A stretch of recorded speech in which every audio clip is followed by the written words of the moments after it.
This is the sound of a $10 billion silence. It is the sound of a legacy fracturing under the weight of microscopic debris.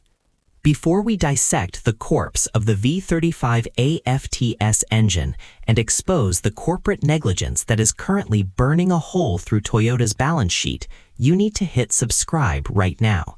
Join the world's most technical automotive intelligence community, because while the mainstream media reads press releases, we reveal the secrets CEOs spend billions to hide.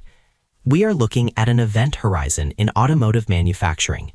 The 2024 Toyota Tundra TRD Pro, a vehicle designed to conquer the Baja 1000, has been brought to its knees not by a boulder or a dune, but by a shard of ferrous metal smaller than a grain of sand.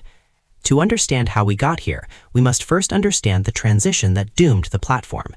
For decades, the UR Series V8 was the iron lung of Toyota's truck dominance. It was inefficient, heavy, and practically indestructible. But the regulatory environment of the 2020s, driven by CAFE standards and Euro 6 emissions protocols, forced Toyota's hand. They needed higher thermal efficiency. They needed forced induction. Enter the V35 AFTS. This is a 3.4-liter twin-turbocharged V6, a marvel of modern engineering featuring laser-clad valve seats and an integrated exhaust manifold aimed at reducing turbo lag. However, the complexity of this engine is exactly where the nightmare begins. We need to look at the block casting process at the Alabama engine plant. The engine block is cast from an aluminum alloy, specifically A380 or a proprietary variation, designed to handle the immense cylinder pressures of a twin-turbocharged setup running nearly 20 psi of boost. During the machining process, where the rough casting is milled down to micrometer perfect tolerances for the crankshaft journals and cylinder bores, a critical failure occurred in the debris management protocol. Machining creates swarf, tiny ribbons and chips of metal.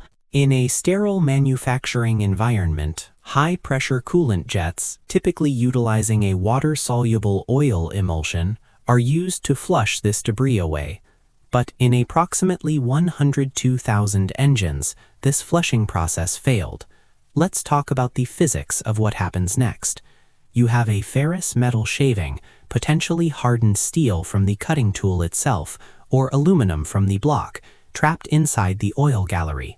When you start the engine, the oil pump, a variable displacement vane pump designed to prioritize fuel economy, pushes 0W20 synthetic oil through the engine.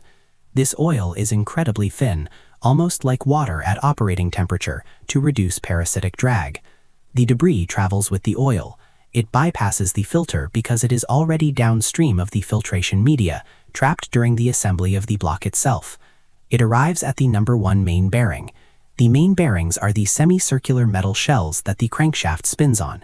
They rely on hydrodynamic lubrication, a wedge of oil that separates the metal of the crank from the metal of the bearing. The clearance here is measured in 0.010 of an inch. When a piece of debris enters this space, it bridges the gap. It scores the babbitt material of the bearing. This creates a friction point. Friction creates heat, immense localized heat. The oil film shears. The hydrodynamic wedge collapses. Metal touches metal. The crankshaft journal begins to weld itself to the bearing shell. The engine seizes. This isn't just a mechanical failure. It is a financial catastrophe of biblical proportions. Let's look at the numbers. Toyota has recalled over 100,000 vehicles. The cost of a crate engine, the V35A long block, plus the twin turbochargers, the labor to lift the cab off the chassis, which is the only way to service these trucks efficiently, and the rental car reimbursement, pushes the cost per vehicle to roughly $30,000 to $40,000. Do the math. We are staring at a direct cost approaching $4 billion, with indirect costs to brand equity and stock valuation potentially doubling that figure. When we analyze the 20-year trend of Toyota's warranty accruals, we see a disturbing spike. This isn't just about money, it's about the erosion of the QDR philosophy: quality, durability, reliability. The decision to retain the same manufacturing protocols for a complex twin-turbo V6 as they did for a loosely toleranced V8 shows a fundamental disconnect between engineering requirements and production realities. Let's go deeper into the chemistry of the failure. The debris acts as a catalyst for oil degradation. Even if the engine doesn't seize immediately, the scored bearings increase the clearances. This drops oil pressure. The V35A utilizes hydraulic lash adjusters and cam phasers that are dependent on specific oil pressure ranges to operate.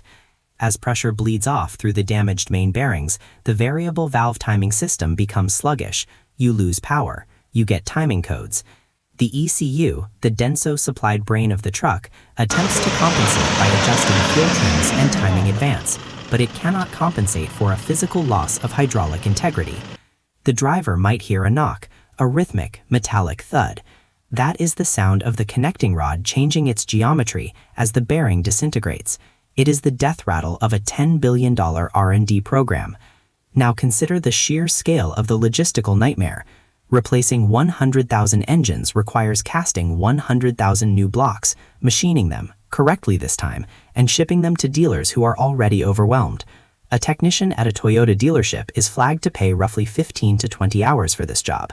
In reality, lifting the cab, disconnecting the complex wiring harness, which involves hundreds of individual connectors, draining the HVAC system, and swapping the long block is a 40-hour ordeal if done with forensic care.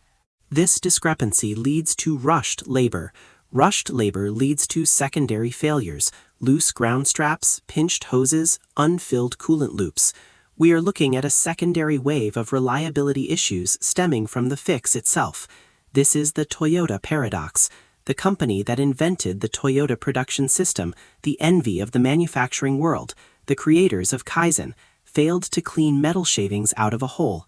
It sounds simple, but the implications are infinite. It suggests that in the pursuit of volume and the rush to meet the competitive pressure of the Ford F-150 Raptor and the Ram TRX, the absolute unyielding standard of perfection was compromised. And when you compromise perfection at 6,000 RPM, things explode. We must also analyze the market reaction. Resale values of the 2022-2023 Tundras have taken a hit. Auctions are showing a reluctance from wholesalers to touch these VIN ranges. If you own one, you are holding a depreciating asset that might leave you stranded on the highway. But there is a deeper layer. Why did Toyota switch to the V35A? The emissions credits. By dropping the V8, Toyota gained regulatory credits that allow them to sell more sports cars like the Supra and the GR Corolla. The Tundra died so the GR sub-brand could live. It is a sacrificial lamb on the altar of EPA compliance. This recall serves as a warning shot to the entire industry. As engines become smaller, tighter, and more reliant on exotic metallurgy and forced induction, the margin for error evaporates. The lazy engineering of the past, where you could leave a bolt loose and the car would run for 300,000 miles, is gone. We are in the era of disposable complexity, and Toyota, the king of reliability, has just been dethroned by a piece of trash. This investigation is far from over.